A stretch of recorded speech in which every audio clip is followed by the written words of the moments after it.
The major gases, they provide the maximum contribution to the warming. That's why we're looking at their trends. And for all three top gases, carbon dioxide, methane, and nitrous oxide, we've seen the highest level on record. So basically the trend, which we've seen last year, it continues. And what is particularly frightening this year is that if we look at the growth rates of carbon dioxide, then it's pretty comparable to the average growth rate within 10 years. But if we look at the growth of methane, that's the highest ever we have in the history of our observations. If we go 30 years back when we started the measurements, the increase in methane, which we've seen from 2020 to 2021, is higher than anything we've seen.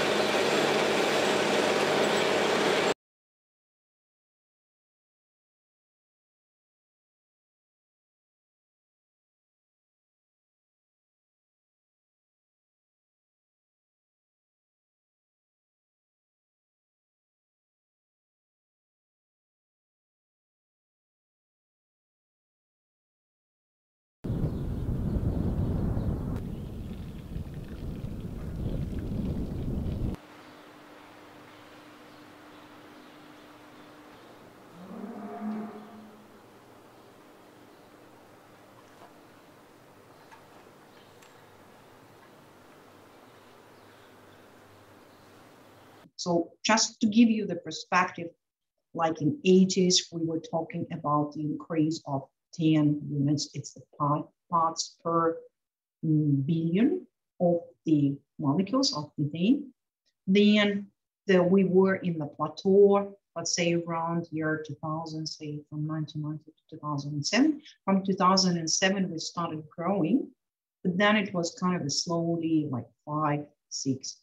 This year we have 18 parts per billion increase in atmospheric methane.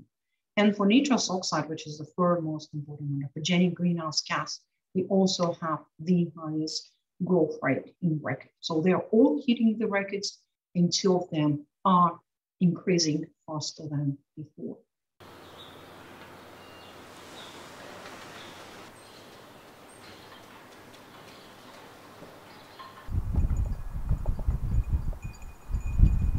Nitrous oxide is as the gas which is coming from largely from the application of the nitrogen containing fertilizer.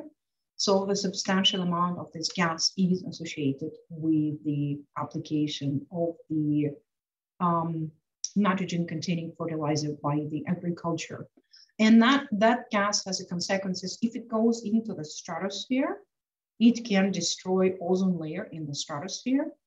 But also when we have a lot of nitrogen, it goes into the water, goes into the soil, and the water, it has an impact for biodiversity, like accumulation of nitrogen in the soil has implication for the biodiversity.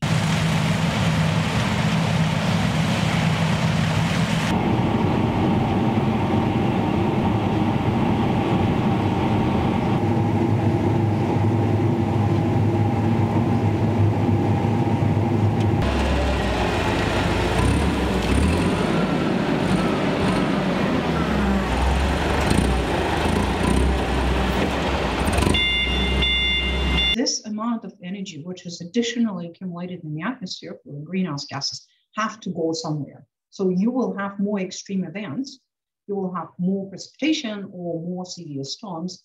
So it's kind of a long-term changes in the weather patterns.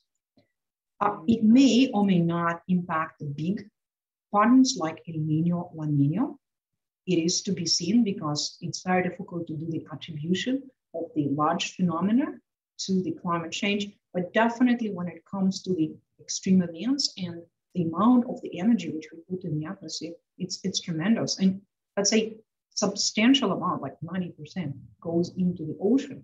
So then you are sitting on the heat buff, which will create a lot of extreme phenomena.